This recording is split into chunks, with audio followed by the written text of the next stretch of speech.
So I welcome all the devotees of North Carolina and from various countries, and I thank you very much for giving me an opportunity to uh, put some highlight on the Srimad Bhagavatam. Now we will look after Srimad Bhagavatam, Canto 9, Chapter 8 and text number 22. ये देह भाजास त्रिगुण प्रधाना गुवान विपश्यन्ति उतावातमप्रश यन्मायया मोहित चेतसस्वत्वात्वां विदुः स्वसंस्थं न बहिः प्रकाशः. So here the topic is the sons of Sagar meet Lord Kapil Dev. That is what we are going to now discuss about it. Now if you go through the translation, here the son of King Sagar, that is Anjuman, he is praying to Lord Kapil Dev. So what he is praying is, he says, "My Lord, you are fully situated in everyone's heart, but the living entities covered by the material body cannot see you, for they are influenced by the external energy conducted by the three modes of material nature. Their intelligence being covered by Sattva gun, Rajogun and Tamogun, they can see only the actions and reactions of these three modes of material nature. Because of the actions and reactions of the mode of ignorance, whether the living entities are awake or sleeping, they can see only the workings of material nature. They cannot see your lordship." Now purport by His Divine Grace Srila Prabhupada ki Jai. So now in his purport, Srila Prabhupada says, unless one is situated in the transcendental loving service of the Lord, one is unable to understand the Supreme Personality of Godhead. The Lord is situated in everyone's heart. However, because the conditioned souls are influenced by material nature, they can see only the actions and reactions of material nature, but not the Supreme Personality of Godhead.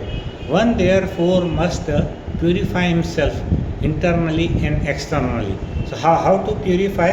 There is a very famous purification formula. It says, "Apavitraha pavitro va sarvastham gatopi va yah ismaret pundari kaksham sa bhaya abhyantarah shuchi."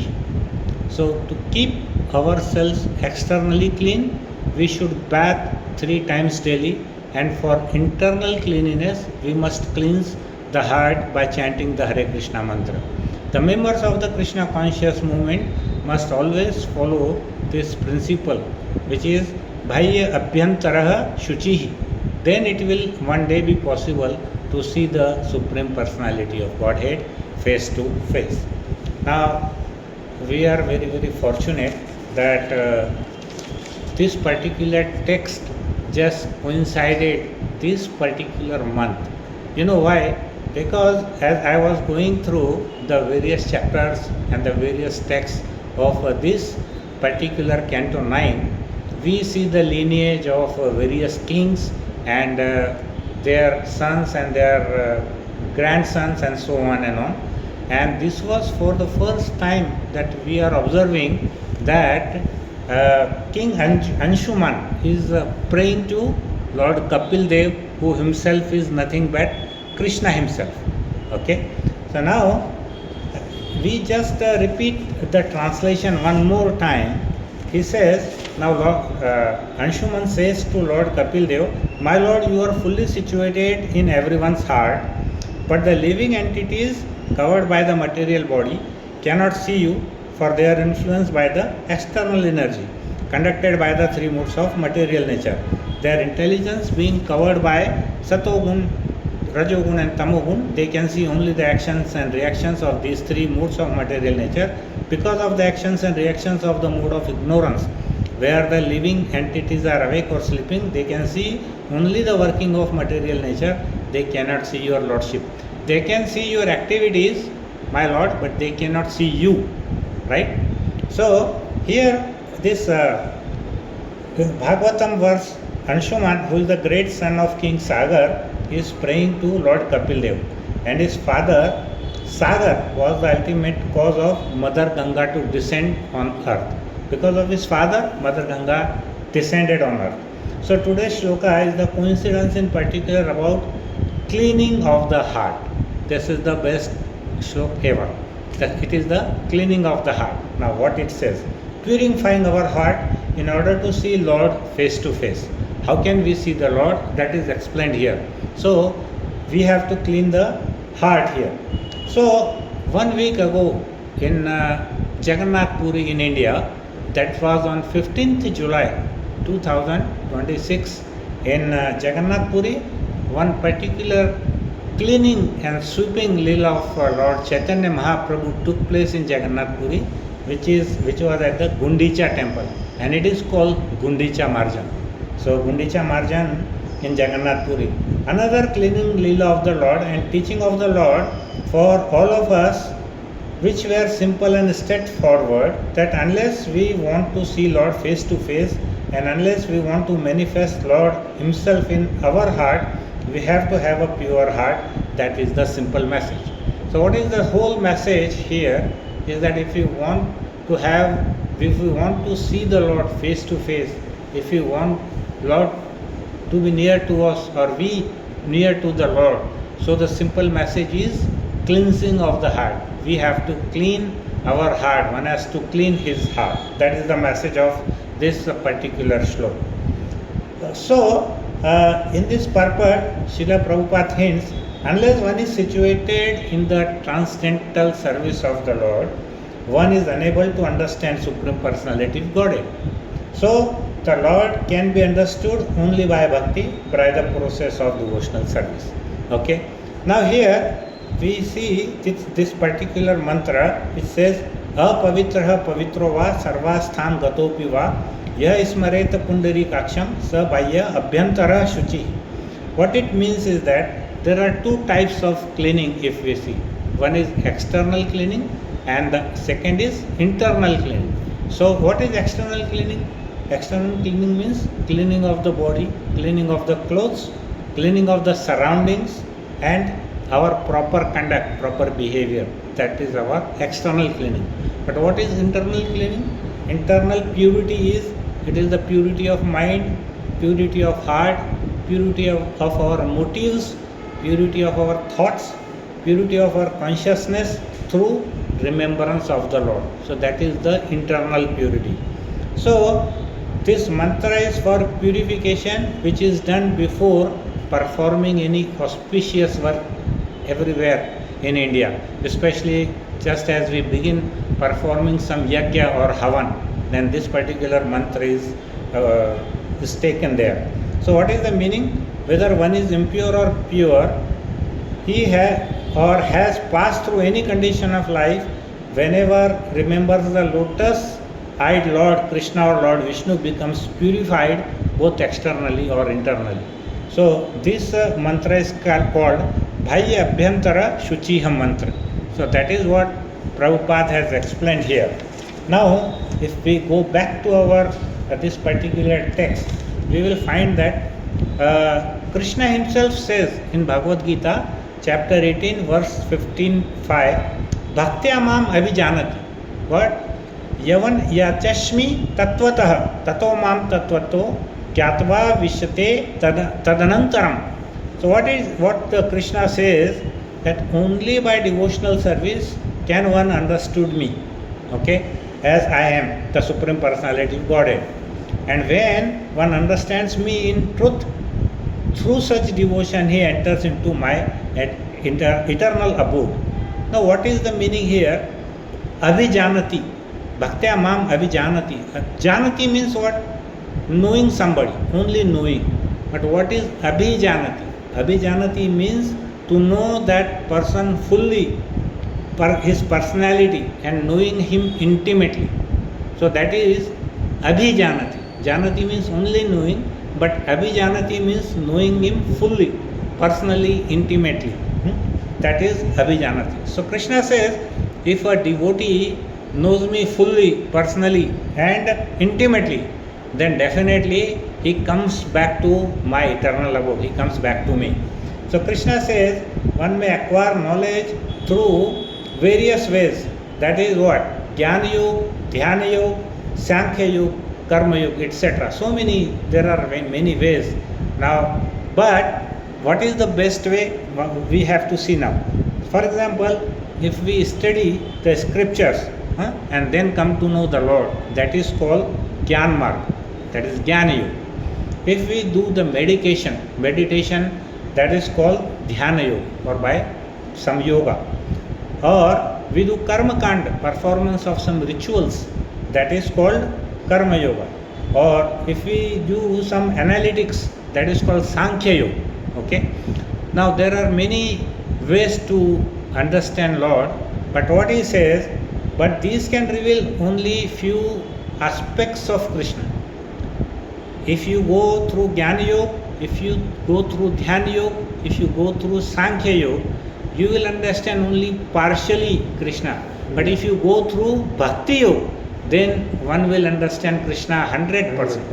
So that is the difference of various yogas. Yogas means to connect with the God. So there are various ways to connect with Lord Krishna. What is the best way? That is Bhakti Yoga. So now we will try to analyze and understand what are the different these four ways and how to explain this. Now we can reveal only few aspects if we go through the other yogas, but his complete personality, qualities, pastimes, beauty and loving natures are revealed only through Bhakti Yoga. For example, just as a scientist, if you see a scientist, he knows the composition of honey. Okay, he knows the composition of honey. And there is a chemist who will know how the molecules are made of honey. Okay, he will analyze that. But only the person who tastes the honey, he will understand the sweetness of the honey. So now this is the difference, which is possible only with Bhakti Marg. So if you go with the way of scientist, that is Gyan Marg, if you go with the chemist, which is a Sankhya Marg, you will understand only partial realization of the honey, but you will not understand the sweetness of honey. Similarly, if we go through Bhakti Marg, then only we will understand the Madhurya Bhava of Krishna. But if you go through some other ways, you will not understand Krishna fully. Okay? So there is, you just can imagine that, just imagine there is a famous king, okay? And in his empire, there are many people, okay? There are some historians, they will know about his kingdom and his history. If there are some journalists, okay, so they will know about his public life, king's public life. There are some ministers of the king, they will know about his policies. But only his mother and close family members will know his heart. Okay, so that is the Bhakti Yoga. We will know the heart of Krishna only if we go through the Bhakti Marg. There are the other margas, we will know only partial realization. Just as the historians know his kingdom, his ministers know his policy, but they will not understand Krishna fully. So we have to have this Bhakti Marg. In Chaitanya Charitamrita, Madhya Leela 22.107, Lord says, Krishna Bhakti Ras Bhavitaha Matihi, means a heart absorbed in devotion to Krishna develops genuine realization of him. So only if our heart is devoted to Krishna, we will understand and we will realize Krishna. So unless one is situated in Satogum, that is mode of goodness, one will not understand the goal of life. In Bhagavad Gita 14.17, Krishna says, Sattvat Sanjayate Jnanam. What is that?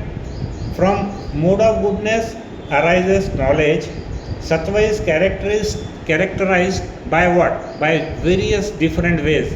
By purity, by peace, by truthfulness, by self-control, by compassion, by cleanliness. This if someone is having these qualities, then we should assume and we should know that he is in mode of goodness, that is in Satoguna. In such a state, the mind becomes like a clean mirror which is capable of reflecting the reality.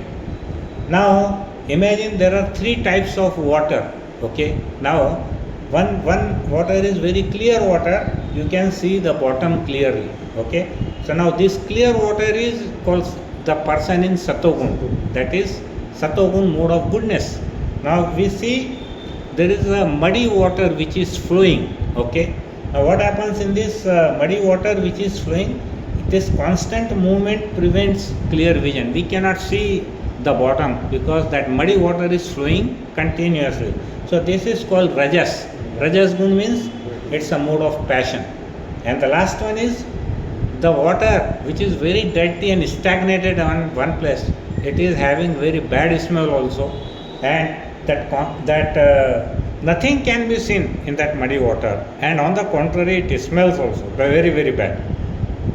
So the person who is in tamas gun, who is in mode of ignorance, so that person is, how to explain, that person is very lazy, very confused, he is addicted to some kind of drug or liquor, so that is in mode of passion. And a person with purified mind understands truth, that is mode of goodness. An agitated mind runs after desires, that is mode of passion, that is rajogun.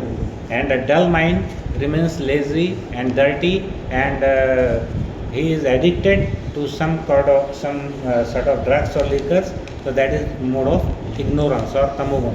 So the ultimate goal is to develop love of God. Aim of all rules and regulation is to bring us the point of loving God to the point of surrendering God. So purity is required. The process of devotional service is nothing but the purification. So we have to get purified. So now every service we do, every service, every time we do, every time we go to the temple and bow down, every time we sweep the floor, every time we offer the flowers to the Lord, every time we take darshan of the Lord, every time we hear about the Lord, every time everything has a purifying effect on us, on the soul, on the conditioning. But soul has a subtle covering. Soul is clear, but it is having some covering on it. There is a gross covering and there is a subtle covering. So though soul is pure, so we have to get purified. Pavitra Paramam, Lord says in Bhagavad Gita 10.12, that means purifier. Now Paramam means supreme, and Pavitra means purifier. So it means the supreme purifier is Lord Krishna. Pavitra Paramam is the supreme purifier. So why call the supreme purifier? Because everyone who comes into contact with Lord Krishna gets purified. He is the supreme purifier. Now how do we understand whether the Lord is really supreme purifier or not? So you take the example of Putna. Now Putna came to kill that small boy, but as soon as she came into contact with Krishna, she got purified. Krishna purified her, and she attained liberation, Putna. If we see the second example, Ajamil had all sort of bad habits throughout his life. He was having the association of prostitutes, and he was stealing, and he was doing all the dirty things. But what happened? At the time of death, he just took the name of Narayan, who was his 10th son. Then what happened? The Krishna's Devdut came, and he got delivered simply by chanting the name of Krishna, that is Narayan. And another example from Chaitanya Charitamrita is Jagai and Madai. Okay. Now here we see that these two drunkards who were having all sort of bad habits, they were transferred into great devotees by the mercy of Lord Chaitanya Mahaprabhu and Lord Nityananda. So if we want to come close to Lord, to see the Lord, near to the Lord, then we have to become pure. Therefore all the rules and regulations are there to bring us to that point of being closer to us. Here Srimad Bhagavatam 1.2.8, it says, Dharma swan anushtita punsam vishwakesan kathasuyah na utpadyateti ratim shram evahi kevalam. Shram evahi kevalam. That means this verse teaches that all the religions, all the duties, rules, regulations, rituals, and social responsibilities have one purpose only. What is that? That purpose is to awaken attraction. Attraction means rati, love for the Supreme Lord. So if they do not bring us closer to Krishna, they are simply labor without any spiritual benefit. That is shram evahi kevalam. That is useless. So if you do all the work, whatever work we do, but that work do not bring us closer to Krishna, and that do not awaken our attraction towards Lord, then that kind of work is shram evahi kevalam. That means it is a useless work, right? So if we become purified, then only we can see the Lord. Then we can resemble Lord 24 hours a day and will never forget the Lord even for a second. And when mind is pure, even in material world we see that if someone's mind is disturbed, he cannot function properly. Forget about the spiritual world. In material world, I give some examples here. For example, if someone is preparing for the exam, some exams, okay, you are preparing for the exam and you came to know the news that your mother is admitted into the hospital for some serious illness. What will happen? You will not be able to focus on the studies. Our mind will be disturbed, so will not be able to concentrate. So similarly, on the spiritual platform, we have to think of the Lord 24 hours a day. So how is this possible if mind is disturbed? And mind is disturbed by what? Our mind is disturbed in the spiritual world by what? By material desires, by thinking of sense objects, by sense gratification, and mind becomes agitated. And if there is no knowledge and intelligence to stop it, then neither we can function materially nor spiritually. So unless and until we read the scriptures, we get the association of the devotees, we will not be able to analyze where to stop. Okay. For example, now suppose if an army person is there, who is in army also you see, they do not only see the physical fitness, they also look at your mental fitness. Okay. Now see that if you got somebody in the army at a very high post, okay, and now he is the in charge of that red press button of the nuclear device, nuclear plant. He is given one power that press that red button.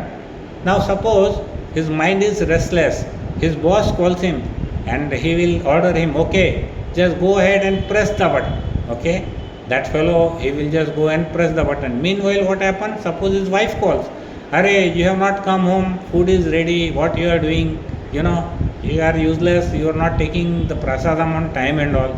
He will shout, "Oh, I am busy, it's a very important work, this and that."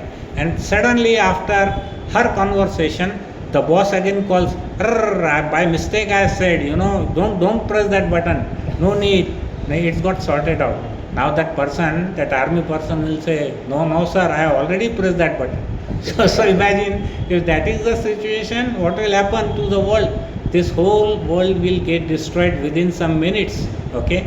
So here, if that person is restless, if he is nervous on that position, so it's not possible. So in order to see the Lord, mind must be completely clean and peaceful. So what Lord Chaitanya Mahaprabhu says, Cheto Darpan Marjanam. Okay. So we are purifying the mind by chanting. That is the process. We chant Hare Krishna, Krishna Krishna, Hare Hare, Hare Ram, Ram Ram, Hare Hare. Some people think that it's a sentimental bhajan, but it's not sentimental. It's a scientific process. Now it is a mantra. Now what is mantra? The Shastra says mantra means Manasa Trayate iti mantra. Manasa Trayate iti mantra. Manasa means the mind, Trayate means which protects, that is mantra. The mantra which protects your mind is called mantra. So, Manasa Trayate iti mantra. So, that which protects or delivers the mind is called a mantra. In Bhagavad Gita 6.26, it teaches that whenever the mind wanders here and there, it should be brought back to Krishna. Okay, we are all grastas, most of us, and our mind definitely will wander here and there. Some are doing jobs, some are having business, or some just housewives. They have, everybody is having their own so many responsibilities. So it's very natural that our mind is going to wander here and there. But Krishna says that even if it wanders here and there, that our effort should be, we should take endeavor to bring it back to me, that is to Krishna. So mantra purifies the mind from all the material coverings which are enabling us to see the Lord. You cannot see the Lord if you are standing in front of the mirror which is covered with the dust, which was not used for many years. Okay, now if there is a mirror which is covered with the dust because you have not cleaned it from many years, so what will happen? So much of dust will gather. Forget about seeing your face, you will not be able to see the mirror itself because it is fully covered with the dust. So what will happen? Then Cheto Darpan Marjanam, you clean the mirror. So every swipe you clean the mirror, you will see something.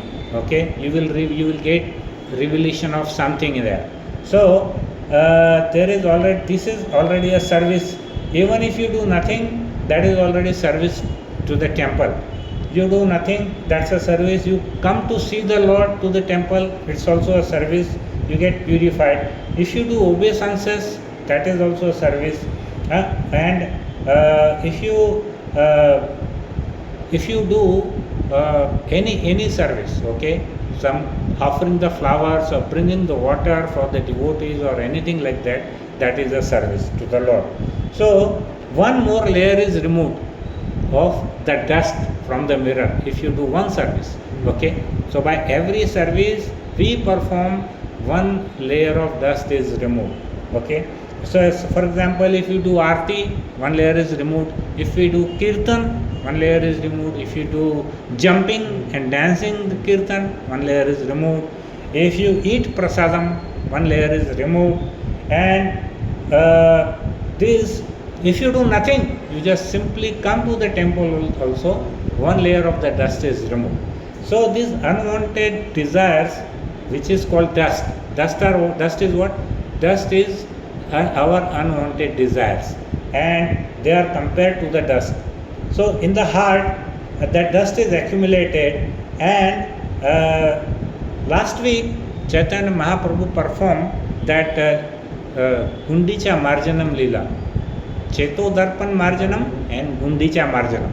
Okay, so this Marjanam is the pastime of Lord, and the next day was Rath Yatra procession in Puri. So Jagannath, Balram, Subhadra Maiya ki Jai. So the Rath Yatra is celebrated every year from thousands of years in Jagannath Puri.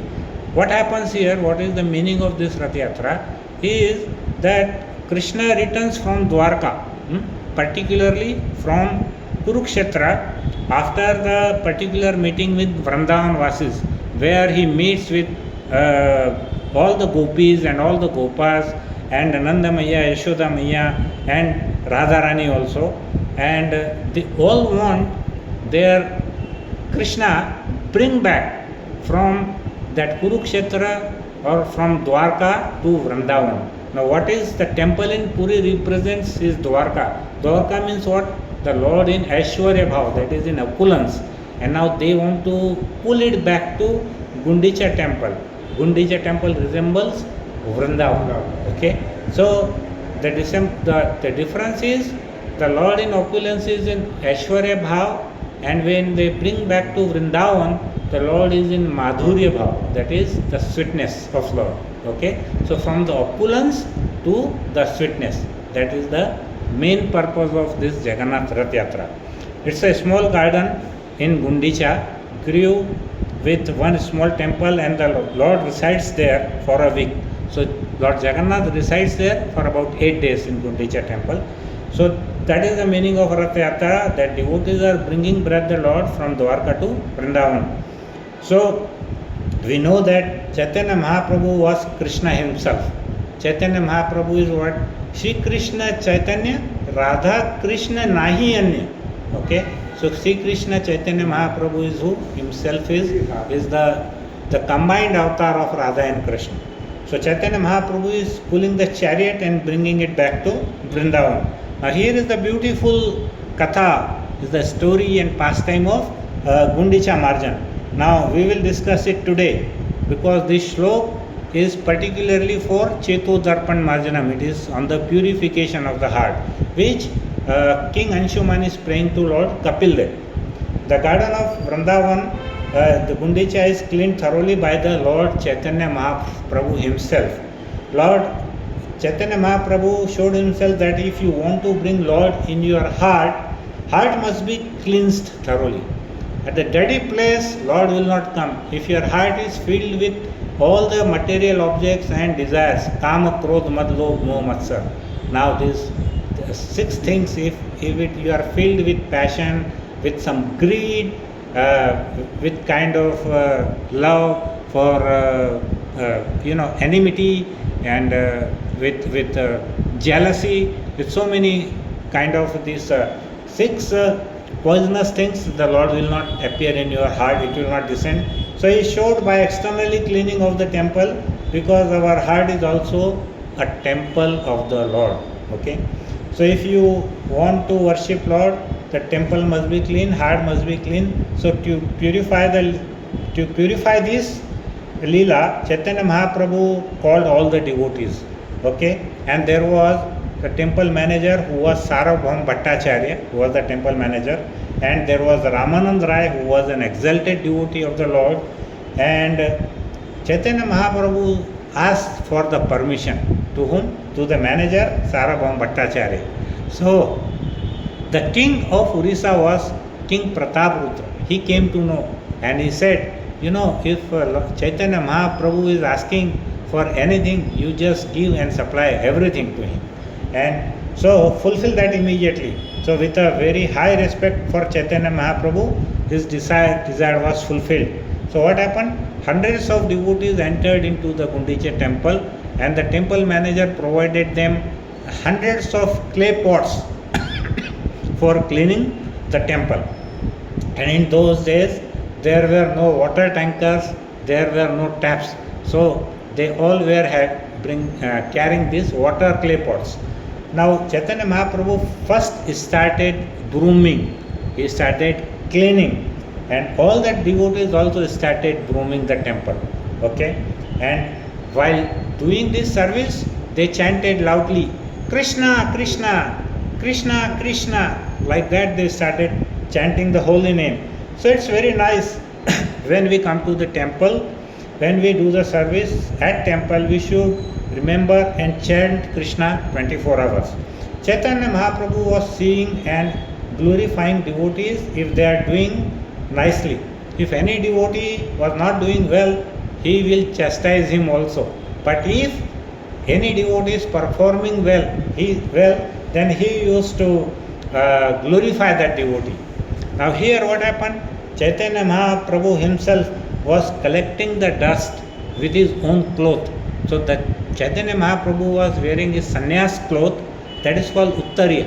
So that Uttariya, with that one, he was collecting the dust, and and he was making the piles of the dust.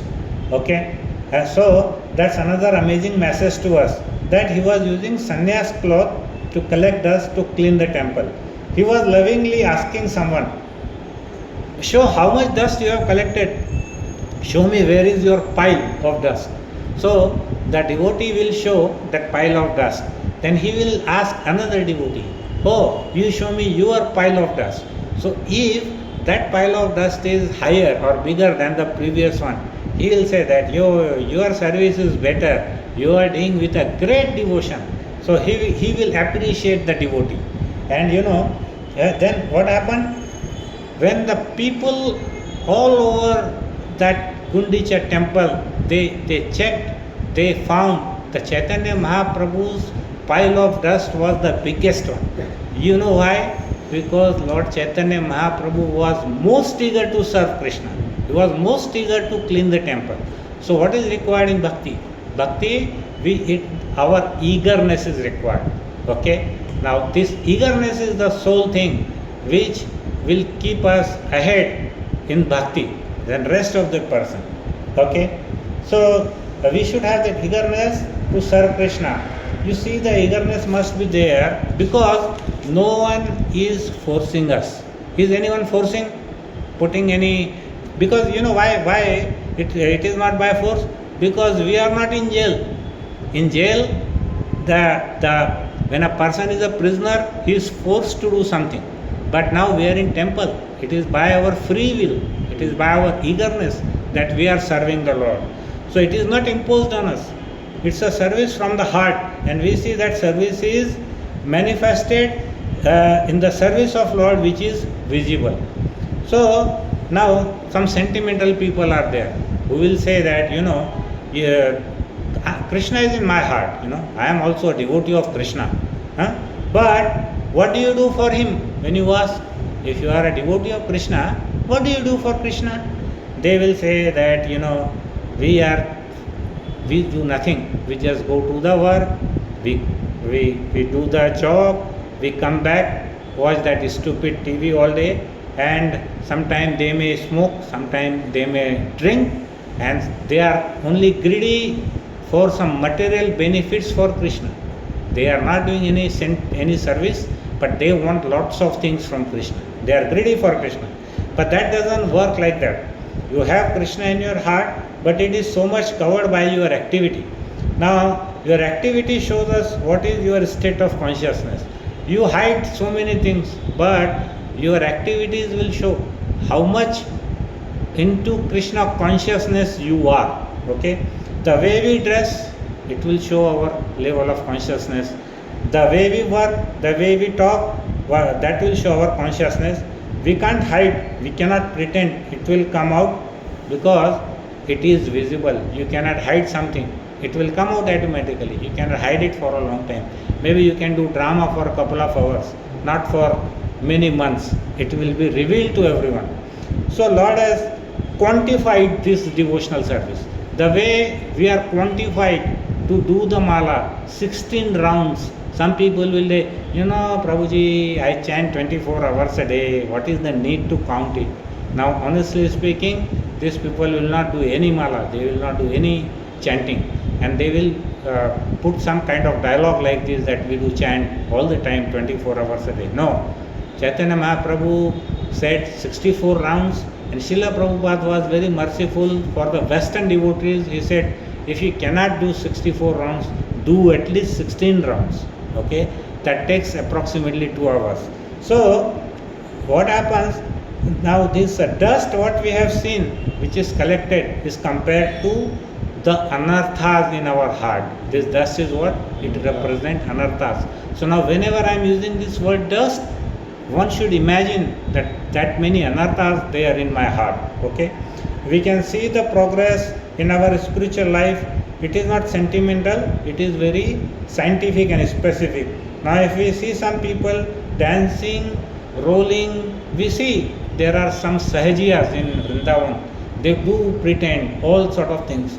They do pretend, they cry, they roll out on the ground, and they do kirtans, everything. But once that is finished, one of the Westerner devotees said, people, they will eat fish pakoras, they will eat lot of non-veg, and so what is the use of doing all this crying, rolling, chanting, jumping, if you cannot simply control the taste of your tongue? So that is useless. So this heart was not clean. There was no attempt to clean the heart. So no cheto darpan marjanam. Okay, there is no cleaning of your heart. So Srila Prabhupada said, first we accumulate these piles of dust of sand from millions of lifetimes. It is not accumulated in one lifetime. It is said in Bhagavad Gita, 8.4 million of species are there. So we got this Manushya there, that human life, only after completing many millions of lifetimes. So life after life we develop these desires, attachment, and that eagerness to be in charge of something. We want to be number one, in the center of the happening, and imitating the Lord and absorbing the Lord and not recognizing His supremacy and not wanting to serve Him. We want everything to be engaged in my service. That is the concept. We do not want to serve the Lord, we want to serve myself. Okay? So first rule is, don't accumulate more dust. No, don't accumulate more anarthas. Okay? no meat eating, no gambling, no illicit sex, and no intoxication. So we got to follow these four regulative principles. Means I am not piling up more dust. I am not making any heat. I am not making my heart more dirty. Stop accumulating. We have already enough dust inside. No need to collect more dust. Okay. We are not taking any of the dust. There is no need for it. What do you do with the dust? Nobody is selling dust. Have you ever seen somebody selling dust and making profit out of dust? No. Nobody is making any profit out of it. It is just a disturbance. Dust is what? It is disturbance. It chokes your breathing. If we inhale the dust, what will happen? Our breathing gets choked. We are not able to breathe also. It puts you in tamogun. So dust means anarthas puts you in tamogun. It covers you. You cannot see Lord. You cannot see other devotees. It's anartha. This dust is unwanted, unbeneficial, no use for us. These material desires. Here, Rupa Goswami says, Anya Abhilashita Shunyam. For a devotee, there should not be any other material desires. Anya Abhilashita Shunyam. And very nicely, Srila Prabhupada said in one of his lectures, what is our position today? It is not Anya Abhilashita Shunyam, it is Anya Abhilashita Purnam. Okay? So there is no Shunyam, it is all Purnam. We devotees, we are not leaving our material desires, but what we are doing is we are accumulating more dust. We want all the desires to be fulfilled. These are all unwanted desires, and that's where we have to act. We should not enjoy our results of work. We should offer everything to Lord Krishna. Okay? We should not desire in merging with Lord Krishna. We should not desire some mystic power from Krishna. We should not desire any name, any fame, position, or money. We shouldn't have desire. We should not have any desire separate from Krishna or separate from Guru. Guru Mukha Padma Vakya Chittate Koriya Ekya or na Kore Koi Asha. So that means all my desires should be with the order of the Guru. It should not be separate from Guru. My desire should not be separate from Krishna. It should be in accordance with my Guru. So Chaitanya Mahaprabhu went on cleansing the temple of Gundicha with all the devotees chanting Hare Krishna, Hare Krishna. Just imagine if you are there with Chaitanya Mahaprabhu cleaning the temple and all the devotees. Chaitanya Mahaprabhu was absolutely eager to see Krishna, so he is going to clean every single dust particle. He is not going to leave anything behind, because he is fully devotee of Krishna. So after seeing that piles, he praised some devotees and he chastised someone. Now after this first round of cleaning, there was a second round of cleaning, and this second round of cleaning was the subtle removal of some small particles. That is called the second level. The first level is for giving up the gross desires. Okay, sthul ichhaya, that is gross desires. And the second level is called as subtle desires, which are very sukshma, very very fine. So in the second round, Mataji, I may take 5-10 more minutes. Will that be okay? Hare Krishna. Okay, I will just try to wrap it as fast as I can. So in the second time of grooming, he collected all the very small fine particles and he wanted everything to be removed. So now here, this is for the person who has taken the initiation. Now what this Diksha means?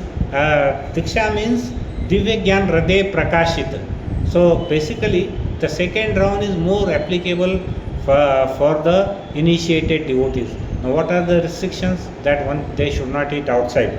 They should not eat some samosas or parotas outside, some street food, something like that. And these subtle desires we have is for prestige, recognition and all that we should try to drop it out as much as possible. And here we have to think about our own desires. Now, for example, if there is a temple program or if there is a family function, we should decide what is our desire. Shall I go for the temple program or shall I go for the family function? Shall I go for the party or shall I go for the evening kirtan? Shall I go for some movie or shall I go for a lecture? Something like that. So that is our subtle desires which we have to find out, and we do the manthan. So after this second round of grooming, the third was with the mopping with water. That was the third round of Krishna, Chaitanya Mahaprabhu. And in the third round, he just wanted to clean one more time. And then what happened? The marble on the temple floor, it got very cool because of the water. So Srila Prabhupada says that when just like a cooling marble which is cleaned thoroughly by sweeping and then by water, our mind becomes peaceful and cool. Then it is ready to think of the Lord 24 hours a day. Then our heart becomes peaceful. So here, so the purpose of temple is to clean our heart, to clean our mind, purifying ourselves. That is Chetodarpan Marjanam. Just these three words, they are enough to explain the most powerful cleanser available in the universe. There is no more powerful cleanser for cleaning our heart than these three words, Chetu Darpan Marjanam. So we should take the holy name of the Lord and purify our mind. So this is the whole meaning of this purport of this text, that we can see Lord only when our heart is clean. So with this, I will try to wrap it up very fast here, and that is the meaning of this text, that we try to purify our consciousness, our heart, by doing the service to the Lord. Hare Krishna, Krishna Krishna, Hare Hare, Hare Ram, Ram Ram, Hare Hare. Hare Krishna.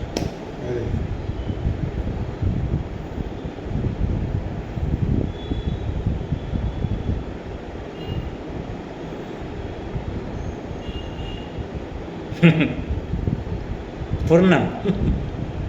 Yes. Thank you.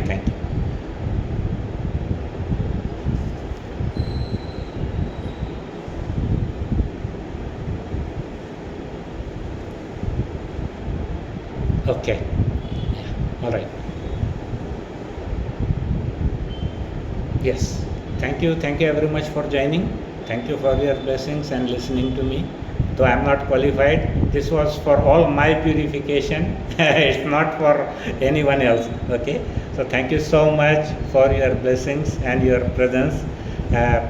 Please accept my humble obeisances. Hare Krishna. Yes. Hare Krishna.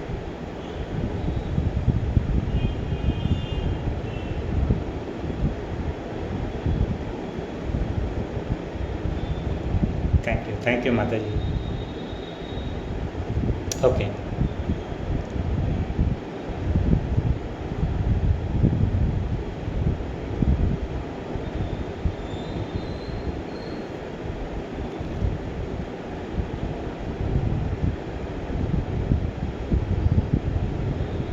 Yeah.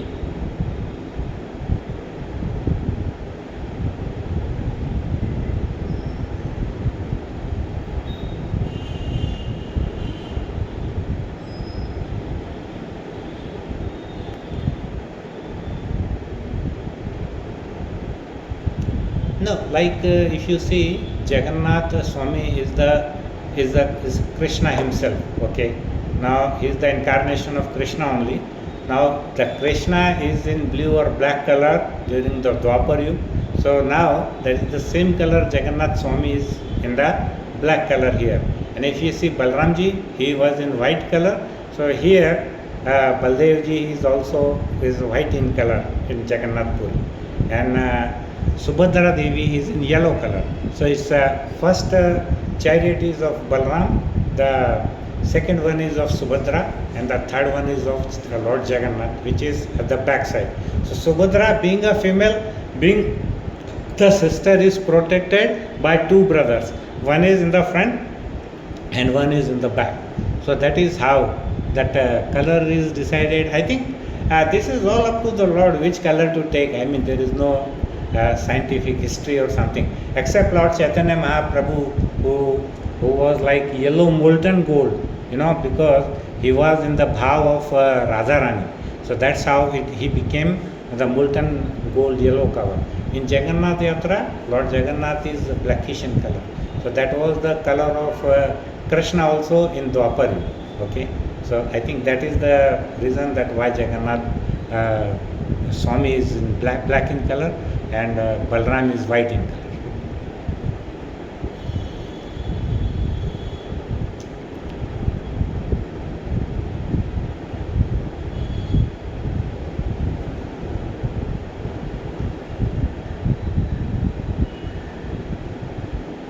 कल्पतरुभ्यश्च कृपा सिन्धुभ्येव च पतितानां पावनेभ्यो वैष्णवेभ्यो नमो नमः। बोलो श्रील प्रभुपाद की जय, श्रीमद् भागवतम की जय, अनंत कोटि वैष्णव वृंद की जय, निताई गौर प्रेमानंदे। हरे कृष्ण, दंडवत, हरे कृष्ण।